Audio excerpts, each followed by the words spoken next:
আমার রব যেটাতে সন্তুষ্ট আমিও সেটাতে সন্তুষ্ট, আমার কোনো আপত্তি নেই। এবার কাছের জন সবাই আস্তে আস্তে দূরে চলে যাওয়া শুরু করলো। যাইতে যাইতে যাইতে যাইতে যাইতে একমাত্র ওনার বিবি ওনার সাথে ছিল। যারা স্বামীরা আছেন আপনাদের কাছে আমার অনুরোধ, বউ একটু অবুঝ হতে পারে, হয়তো বুঝে না, হতে পারে। ডিভোর্স কখনো সমাধান নয়। সন্তান হয়ে গেলে ডিভোর্স তো একদমই সমাধান নয়। স্বামী স্ত্রীর ভিতর মনোমালিন্য হবে, ভুল বুঝাবুঝি হবে, বুঝ না বুঝ হতে পারে। সবসময় এক থাকার চেষ্টা করবেন। আর স্ত্রীদেরকে সবসময়, স্বামী যারা আছেন আপনারা আল্লাহর দেওয়া নেয়ামত মনে করবেন, স্ত্রীরা স্বামীদেরকে আল্লাহর দেওয়া নেয়ামত মনে করবেন। কিভাবে? এটা আমার হয় নাই, আমার আল্লাহ আমাকে নেয়ামত দিয়েছেন। আপনি যখন একজন আরেকজনকে নিয়ামত ভাবতে শুরু করবেন, সংসার এটা শান্তি এমনি হয়ে যাবে। হযরত আইয়ুব পয়গম্বর ওনার স্ত্রী একদিন, একটু শুনেন, রাতের গভীর বেলা, মনোযোগ আছে তো সবার? একদম রাতের নিস্তব্ধতা। হযরত আইয়ুব আলাইহিস সালাম শরীরের মধ্যে পোকা পড়ে গেল, এটা আপনারা জানেন। পোকাটা নিজে নিয়ে আবার তুলে দিয়েছেন। আইয়ুব আলাইহিস সালামের স্ত্রী দেখে ওনার পাশে এসে বললেন, আপনি তো আল্লাহর নবী। কয় হ্যাঁ, কোনো সন্দেহ? কয় না না, আমার কোনো সন্দেহ নাই। আপনি তো নবী না? তো নবীরা না দোয়া করলে কবুল? কয় হ্যাঁ। আপনি দোয়া করলে কবুল? বলে যে হ্যাঁ। তো আল্লাহকে একটু বলেন না আপনার শরীরটা যেন একটু সুস্থ করে দেয়, একটু বলেন না। এবার আপনারা একটু ভেবে বলেন তো, ওনার কাছে এই অথরিটি, এই সুযোগটা ছিল কি ছিল না? দোয়া করার সুযোগটা, কবুল হওয়ার পার্সেন্টেজও। স্ত্রী বললেন আপনি একটু দোয়া করেন না যেন আল্লাহ আপনাকে ভালো করে দেয়। আইয়ুব আলাইহিস সালাম কি বলছেন জানেন? আইয়ুব নবী বলে, অন্যের জন্য কিছু লাগলে বলো, আমি তার পক্ষ হয়ে রবের কাছে দোয়া করব। আমার দুশমন যারা আছে তাদের যদি কিছু লাগে বলো, তাদের পক্ষ হয়ে আমি রবের কাছে সুপারিশ করব। স্ত্রী গো, তোমার যদি কিছু লাগে বলো, আমি তোমার পক্ষ হয়ে রবের কাছে সুপারিশ করব। কিন্তু আমাকে আল্লাহ যে সুযোগ দিয়েছেন, সেই সুযোগটা নিজের জন্য ব্যবহার করতে বড় লজ্জা লাগতেছে, বড় লজ্জা লাগতেছে। যে আল্লাহ আমাকে বছরের পর বছর সুস্থ রেখেছেন, আমি আপত্তি জানাই নাই। 2-3 বছর 5 বছর একটু কষ্ট দিচ্ছে, আমি যদি আপত্তি জানাই, আল্লাহ তো নারাজ হয়ে যাবে। আরে আমার দেহ বলতে তো কিছু নাই, আমার সর্বাঙ্গ আমার রবের। তো মন চাইলে সুস্থ রাখুক, মন চাইলে অসুখে রাখুক, সেটা রবের ব্যাপার, আমার কোনো আপত্তি নেই। আইয়ুব আলাইহিস সালাম। এবার আসেন হযরত ইব্রাহিম আলাইহিস সালামের ঘটনা আপনারা সবাই জানেন। আল্লাহ কি বললেন? তোমার প্রিয় জিনিস কি করো? কুরবানি করো। কুরবানি আসলে তো সবাই শুনেন, একটু বলেন না আমাকে, তোমার প্রিয় জিনিস কি করো? এটা দিলেন, সেটা দিলেন, এটা দিলেন, সেটা দিলেন, এটা দিলেন, সেটা দিলেন, এটা দিলেন, সেটা দিলেন। রব বলে যে হচ্ছে না, কিন্তু নিজেও বলতেছে না তোমার ছেলেকে দাও। সুবহানাল্লাহ। প্রেমটা দেখেন না, প্রেমটা দেখেন না। আল্লাহ চাইলে বলতে পারতেন তোমার ছেলেকে দাও, বলে নাই। ইব্রাহিম আমার জন্য কি করতে পারবা? অনারা না হন না, তুই আরে ভালোবাসো না? বাসি তো। আল্লাহ কেন গরিব তারও চাই। আর মনে ডায়লগ মারে তো, আল্লাহ আই জান দিতারি।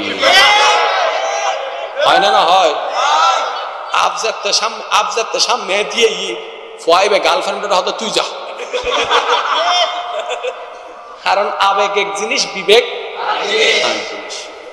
যে ব্যক্তি ফাঁসি খায় কষ্টে, দুঃখে কষ্টে ফাঁসি খায়, সেও কিন্তু ফাঁসিতে ঝুলার পরে মনে মনে বাঁচার চেষ্টাটাই করে।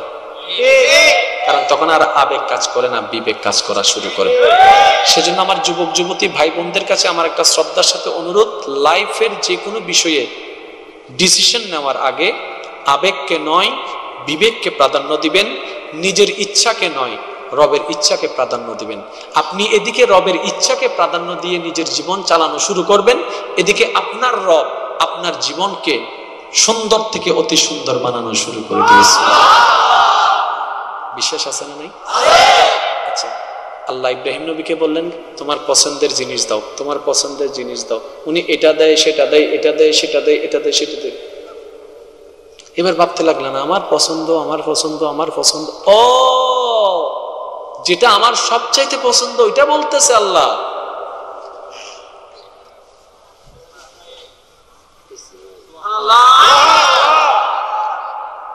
যখন ইব্রাহিম গলার উপর ছুরি রাখলো, কার? নিজের কলিজার টুকরার। আল্লাহ ফেরেশতাদেরকে বলে, এই ফেরেশতা দেখ আমার বান্দা আমার জন্য কি করে, তোরা করছো জীবনে কোনদিন? তোরা তো বলেছিলি বান্দা না বানাতে, ইন্নী জাইলুন ফিল আরদে খলিফা যখন বলেছিলাম তোরা বাধা দিয়েছিলি বান্দা না বানাতে। দেখ আমার বান্দা আমার প্রেমে নিজের ছেলের গলায় ছুরি চালাতে প্রস্তুত। তোরা ফেরেশতারা ইবাদত করস ঠিক আছে, এমন প্রেম তো দেখাতে পারবি না, এমন বিসর্জন তো দেখাতে পারবি না। দেখ দেখ দেখ। আল্লাহ বলে আমার প্রেমিক আমার জন্য কি করে, চোখ বন্ধ করে চলাই দিলেন।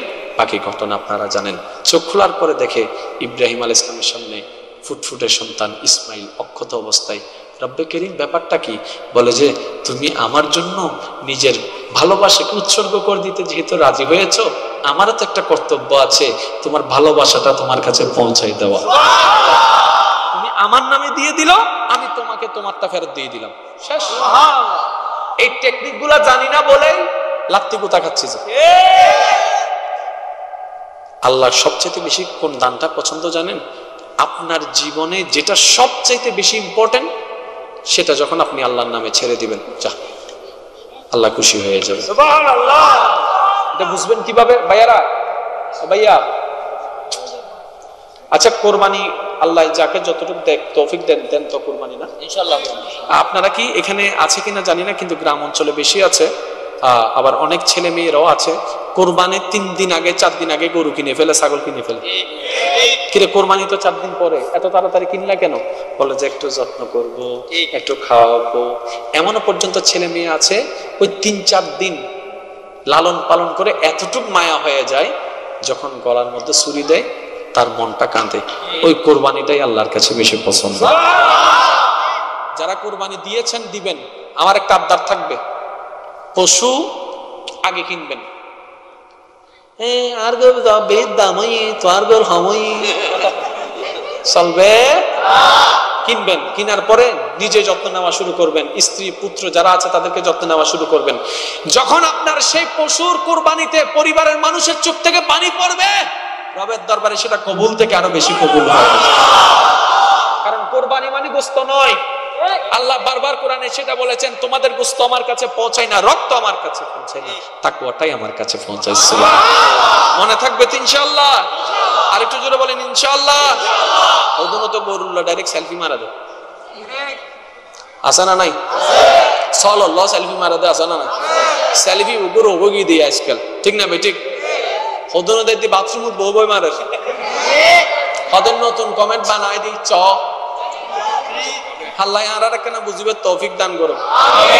আমরা শিখতে পারলাম নিজের প্রিয় বস্তুকে কার জন্য উৎসর্গ করতে হবে, যদি আমরা আল্লাহর প্রিয় হতে চাই, ঠিক না বেঠিক? এখানে একটা জিনিস মনে রাখবেন ভাইয়েরা, আপনি যাকে বেশি ভালোবাসবেন, যার উপর আপনার আস্থা ভরসা কনফিডেন্স বেশি থাকবে, সে তত তাড়াতাড়ি আপনার কাছ থেকে হারাই যাবে। খেয়াল করে দেখেন, খেয়াল করে দেখেন কথাটা। যাকে বেশি ভালোবাসবেন হারাই যাবে, যার উপর বেশি ভরসা করবেন হারাই যাবে, যাকে বেশি বিশ্বাস করবেন হারাই যাবে। কেন জানেন? রব বলে আমি আছি তো, তুই অন্যদিকে যাস কেন? তুই তো আমাকে না ভালোবাসবি, তুই আমার উপরে না ভরসা করবি, তুই অন্যদিকে যাস কেন? আচ্ছা তোর গার্লফ্রেন্ড তোকে বেশি ভালোবাসে না, তোরে ও চালায় না, তোর এটা কনফিডেন্স যে তোকে ওকে ও চালায়, হ্যাঁ যা। যদি ভালোবাসার মানুষকে হারাতে না চান, মনে রাখবেন এই কথাটা, যদি ভালোবাসার মানুষকে হারাতে না চান, সবচাইতে বেশি ভালোবাসবেন আল্লাহকে এবং রসুলকে। আল্লাহ এবং রসুলের ভালোবাসা সবার উপরে রেখে তারপর আমরা সবাইকে ভালোবাসবো। বর্ষাটা থাকবে কার উপর? আরেকটু জোরে বলেন, কার উপর? কনফিডেন্স থাকবে কার উপর? বিশ্বাস থাকবে কার উপর? আরো আওয়াজ দিয়ে বলেন, বর্ষা থাকবে কার উপর? আর বাকি যা আছে সব অভিনয়ের পার্টনার মাত্র। এবার আসেন, এখানে যারা আছেন কেউ সংসার চালায়, কারো সংসার কেউ চালায়, কেউ ইনকাম করে সংসার চালান, আছেন না এখানে?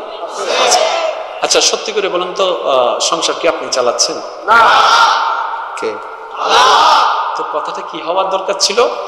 আল্লাহ আমাকে দিয়ে চালাচ্ছে। যদি এই কনসেপ্টটা আমরা বুঝতে পারতাম তাহলে বাইকে টাকা দিয়ে কখনো খোটা দিতাম না, বোনের সংসার চালায় কখনো খোটা দিতাম না, বউকে টাকা দিয়ে কখনো খোটা দিতাম না, মা বাবাকে ওষুধের টাকা দিয়ে কখনো খোটা দিতাম না। যদি এটা বুঝতে পারতাম আমার রবের বান্দাদেরকে আমি অদমকে উসিলা করে চালাচ্ছে। এবার আসেন, আপনার বেতন কত?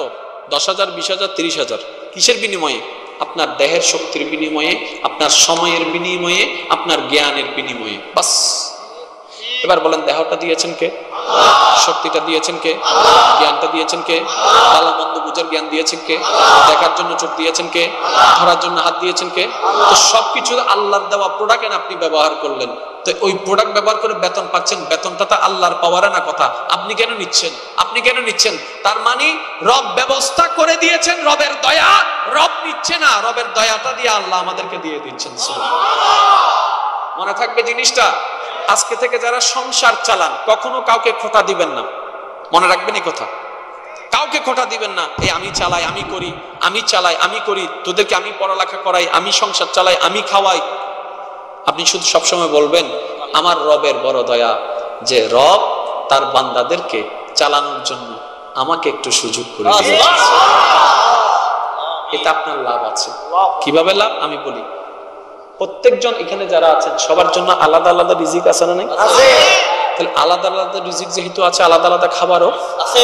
এখন ধরেন আপনার ফ্যামিলি মেম্বার 5 জন। কয়জন? আপনি সহ কয়জন? 6 জন। আপনি সহ। এবার এই 5 জনের ভাগের মধ্যে 10 বস্তা, 20 বস্তা, 30 বস্তা, 40 বস্তা, 50 বস্তা চাউল আছে, ঠিক আছে? কিন্তু ওরা ইনকাম করে। তার মানে কি জানেন?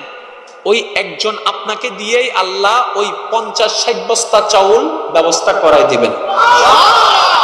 আপনার মা যে খাওয়াটা খাচ্ছে সেটা আপনার থেকে খাচ্ছে না, তো ওনারটাই উনি খাচ্ছে। কারো রিজিক কেউ খাইতে পারে না।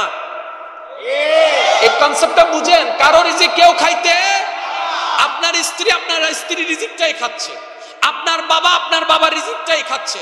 তো আপনি বলছেন আমি খাওয়াচ্ছি। নয়, আপনার একক হলে ইনকাম হতো 5,000, কিন্তু যখন 5 জন বান্দা আপনার দায়িত্ব আল্লাহ দিয়ে দিয়েছেন, আপনার ইনকামকে আল্লাহ করে দিয়েছেন 15,000। ওই 5 জনকে ছেড়ে দেন, আপনার ইনকাম দেখবেন যে। এবার আপনি বলবেন, কি রে, আমি 5 জন চালাইতাম তখন তো 25,000 টাকা পাইতাম, আমি যখন একজন হয়েছি টাকা কমে গেল, বরকত নাই কেন? রব বলে, ওই বান্দাদেরকে চালানোর জন্য যতটুকু দরকার সেটা আমি তোমার মাধ্যমে ব্যবস্থা করে দিয়েছি। এটাই হচ্ছে রবের নিজাম, এটাই হচ্ছে রবের পদ্ধতি। উচ্চ আওয়াজ দিয়ে বলেন না সুবহানাল্লাহ। হৃদয়ের জানালাটা খুলে দাও না, হৃদয়ের জানালাটা খুলে দাও না, প্রভুর প্রেমে মন সাড়া দাও না, বান্দা প্রভুর প্রেমে মন সাড়া দাও। বিশ্ব মালিক যিনি আল্লাহ মহান, সৃষ্টি তার নিখিল জাহান, আল্লাহ আল্লাহ রবে সবই দিবানা, প্রভুর প্রেমে মন সাড়া দাও না, বান্দা হৃদয়ের জানালাটা খুলে দাও না, প্রভুর প্রেমে মন সাড়া দাও না। যার যত শক্তি আছে একবার বলেন মারহাবা। শেষ আলোচনা। মূল কথাটা এখন বলি, মনে রাখবেন। 24টা ঘন্টা আল্লাহর জিকির করতে হবে, এছাড়া দ্বিতীয় কোনো উপায় নেই। কারণ আল্লাহ পাক বলেছেন, ফাজকুরুনি আযকুরু ওয়াশকুরুলি ওয়ালা তাকফুরুন। বাস এই আয়াতটাকে সামনে রাখেন। এখন আমরা একটু, আমাদের প্রবলেমটা কোথায় জানেন? আমরা জানি না তা নয়, আমরা জানার পরে প্ল্যানিং করতে জানি না। কোন সিস্টেমে করব সেটা আমরা শিখি নাই। যার কারণে ক্যামেরা আছে চালাইতে জানি না, মাইক আছে চালাইতে জানি না, গাড়ি আছে চালাইতে জানি না। এবার আল্লাহ কি বলছেন দেখেন, আপনার খাবারের দরকার, বাজারে সে খাবারটা আছে। এই দোকানদার খাবার পাইলা কই? গোডাউন থেকে আনছি, গোদাম থেকে আনছি। গোদামওয়ালা খাবার পাইলেন কই? নরসিংদী থেকে আনছি, জামালপুর থেকে আনছি, পাবনা থেকে আনছি। পাবনায় আপনি খাবার পাইলেন কই? আমরা চাষ করেছি। জমিনটা কার? আল্লাহ। ধানটা রোপণ করলো মানুষে, এই ধানটাকে বীজে পরিণত, বীজ থেকে ধান পরিবর্তন করে দিলেন কে? বটা রুকে দিলেন আপনি, গাছে রূপান্তর করে দিলেন, আবার সেই গাছে ফল ধরাই দিলেন। তাহলে আপনার যা দরকার, আর একটু জোরে বলবেন না, আপনার যা দরকার সব দিচ্ছে আপনার রব। এবার রবকে প্রশ্ন করলাম আমরা সবাই মিলে, ইয়া রব, ইয়া রব, তুমি তো সবকিছু দিচ্ছ এত দয়া করে, কি চাও আমাদের কাছ থেকে একটু বলো না, কি করতাম তোমার জন্য? রব বলে, তোরা আমাকে কি দিবি? তোদেরকে তো আমি চালাচ্ছি। এবার বান্দা বলে যে আল্লাহ তারপরে বলো না, কিছু কিছু একটা বলো না, যেটা আমরা করে অন্তত মনকে সান্ত্বনা দিতে পারবো যে না, আমার জন্য আমি কিছু একটা করতে পেরেছি। রব বলে যে তাই, তাহলে ঠিক আছে, তোরা এতটুকু কর, ওয়াশকুরুলি ওয়ালা তাকফুরুন। সুবহানাল্লাহ, বাস এই এতটুকু। তোরা যদি করতে চাস আমার জন্য কিছু, এতটুকু কর, ওয়াশকুরুলি ওয়ালা তাকফুরুন। আমার নিয়ামত যা পাবি, যখন পাবি, যতটুকু পাবি, যেভাবে পাবি, অন্যের তুলনায় কম পাইলো, ওয়াশকুরুলি, সাথে সাথে খুশি মনে আমার শুকরিয়া আদায় করবি। ওয়ালা তাকফুরুন, এবারে বেশি দি আর হামদি হবে না, মানবো না, এটা বলবি না। আমি একটু ডিটেইলস বলছি আর কি, যাতে বুঝতে পারি। করা যাবে না। একটা হচ্ছে বক্স, একটা হচ্ছে টিস্যু। উনি পাইলেন টিস্যু, আমি পাইলাম বক্স। উনি পাইলেন বক্স, আমি পাইলাম টিস্যু। আলহামদুলিল্লাহ, আলহামদুলিল্লাহ। একজনে বলে যে তুই কি পাগল, এটা পুরো 10 তলা পাইছে, তুই টিনের চাল পাইছস। তখন আপনি বলবেন যেটা পাইছি যোগ্যতা দিয়ে পাই নাই, এটাও দয়া দিয়ে পেয়েছি। কারণ আমার যোগ্যতা গুণে এইটা তো দূরের কথা, কিন্তু কথা বলে না কেন? যদি আমার রব দয়াকে সরিয়ে যোগ্যতা বিবেচনা করে রিজিক দেওয়া শুরু করে, আমরা সবাই জানি, তর্ক বিতর্ক যাই করি, দিন শেষে সবাই জানি এই টিস্যুর সামনে কিঞ্চিত পরিমাণ পাওয়ার যোগ্যতা আমাদের। তো যেটা পেয়েছি যোগ্যতা দিয়ে পাই নাই, রবের দয়া দিয়ে পেয়েছি। সুবহানাল্লাহ। আর যেখানে দয়া থাকবে আপত্তি করা চলে না। অল্প পাইলো আলহামদুলিল্লাহ, বেশি পাইলো আলহামদুলিল্লাহ। এবার আসেন আয়াতটা একটু বোঝার চেষ্টা করি, চলুন। একটু প্রেম লাগবে, একটু মহাব্বত লাগবে। ওয়াশকুরুলি ওয়ালা তাকফুরুন, শুকরিয়া আদায় করবা, অস্বীকার করবা না। যতটুকু পাবা, যেভাবে পাবা, খুশি মনে আলহামদুলিল্লাহ বলবা, আমি আল্লাহ এতে খুশি। এবার রব এই কথা বলল, বান্দা কাজ করা শুরু করলো। এক প্লেট খাইলো আলহামদুলিল্লাহ, এক গ্লাস খাইলো আলহামদুলিল্লাহ। দাঁড়িয়ে কোথাও গেল, দাঁড়ানোর সুযোগ পেয়েছে বলে আলহামদুলিল্লাহ, বসার একটু সুযোগ পেয়েছে তাও বলে আলহামদুলিল্লাহ। বাসের জন্য দাঁড়িয়েছে, কোনো গাড়ি পাই নাই, তারপরও বলে যে আলহামদুলিল্লাহ। কোন রকম একটা ভাঙ্গাচোরা গাড়ি পেয়ে গেল, যাওয়ার জন্য ব্যবস্থা, এটাতেও বলে আলহামদুলিল্লাহ। এবার সকাল আলহামদুলিল্লাহ, দুপুর আলহামদুলিল্লাহ, বিকাল আলহামদুলিল্লাহ, রাত আলহামদুলিল্লাহ, খাবার সামনে আলহামদুলিল্লাহ, শাক বাতে আলহামদুলিল্লাহ, ডাল বাতে আলহামদুলিল্লাহ, পোলাও নাই, রোস্ট নাই, তারপরও আলহামদুলিল্লাহ। এবার বান্দা যখন ওই আলহামদুলিল্লাহ শব্দটাকে বলতে বলতে বলতে বলতে বলতে বলতে বলতে নিজের জবানের সাথে ফিট করে ফেললো, ওই জবানের সাথে ফিট হওয়ার পরে পরে আস্তে আস্তে মনের সাথে ফিট হয়ে গেল, মনের সাথে ফিট হওয়ার পরে প্রেমের সাথে ফিট হয়ে গেল। এবার বান্দা যতবারই আলহামদুলিল্লাহ বলে, জবান থেকে আর বলে না, মন থেকে বলে, প্রেম নিয়ে বলে, মহাব্বত নিয়ে বলে, ভক্তি নিয়ে বলে, শ্রদ্ধা নিয়ে বলে, ভালোবাসা নিয়ে বলে। এবার এই বান্দার দেখা যায় এটাতেও বরকত, ওইটাতেও বরকত, ব্যবসাতেও বরকত, অল্প টাকায় বরকত, অল্প সংসারেও বরকত, সন্তানের মধ্যে বরকত, স্ত্রীর মধ্যে নিয়ামত, মা বাবার মধ্যে নিয়ামত, ব্যবসার মধ্যে নিয়ামত, চাকরির মধ্যে নিয়ামত, খাবারের মধ্যে নিয়ামত। অন্য কেউ 2 প্লেট খাইলে যতটুক পেট ভরে, উনি আধা প্লেট খাইলে অতটুক পেট ভরে যায়। এবার বান্দা অবাক হয়ে বলে, কিরে আমি করি অল্প, কিন্তু অন্যদের তুলনায় বেশি কেন পাচ্ছি? এবার সে গবেষণা করতে লাগলো। রব ডাক দিয়ে বলে, আমি তো ওয়াদা দিয়েছিলাম বান্দা, তুমি তো মনে শুনে নাই, তুমি তো মনে শুনে নাই, লাইন শাকারতুম লা আযীদান্নাকুম। যেই ব্যক্তি আমার নিয়ামত পেয়ে অল্পতেও খুশি হয়ে আলহামদুলিল্লাহ বলবে, ওই অল্পটাই আমি বাড়াই দিব। সুবহানাল্লাহ, আল্লাহু আকবার।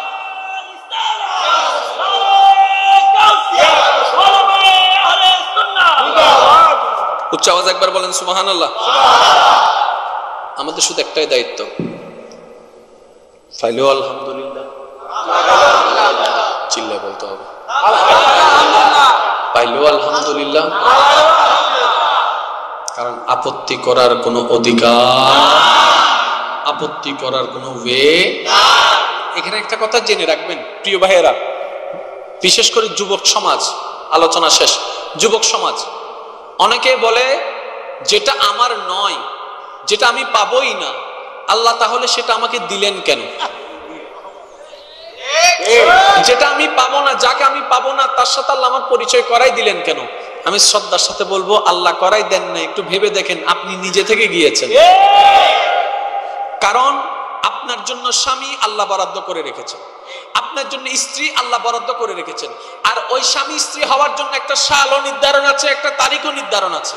ওইটা হচ্ছে 2026 সাল। 21 সালে তো প্রেমের জগৎ আপনি এনে গিয়েছেন, লাভের জগৎ আপনি এনে গিয়েছেন, বাছাই করে আপনি এনে গিয়েছেন, পিছনে তো আপনি এনে ঘুরেছেন। রব তো আপনাকে পাঠাই নাই। রব তো বলেছিল, বান্দা ও বান্দি আমার উপর ভরসা রাখ, তোর জন্য যেটা সবচেয়ে বেটার হবে আমি সেটা ব্যবস্থা করে দিব। হয়তো দুনিয়াতে যদি তুই কষ্ট পাস, এতটুকু মনে রাখবি, ওই কষ্টটাও নিয়ামত হয়ে যাবে। কারণ নবী রাহমাতুল লিল আলামিন বলেছেন, কোন মুমিন বান্দা যদি পায়ের মধ্যে একটা কাঁটা ফুটে, ওই কাঁটার ব্যথার কারণে আল্লাহ তার গুনাহ মাফ করে দেয়। সুবহানাল্লাহ, এই কথাটা মনে রাখবেন, একদম মনে বসায় ফেলবেন। আল্লাহ পাক চাই প্রতিটা বান্দাই জান্নাতে যাক। সুবহানাল্লাহ বলবেন। আল্লাহ চাই প্রতিটা বান্দা জান্নাতে যাক। এবার যেতে দিচ্ছে না শয়তান। কি করেছে আমাদেরকে দিয়ে? বাম কাঁধের পাল্লাটা ভারী করেছে, গুনাহ করেছে। এই গুনাহটা মাফ হয় 2 ভাবে। একটা হচ্ছে বান্দা যখন সারেন্ডার করে,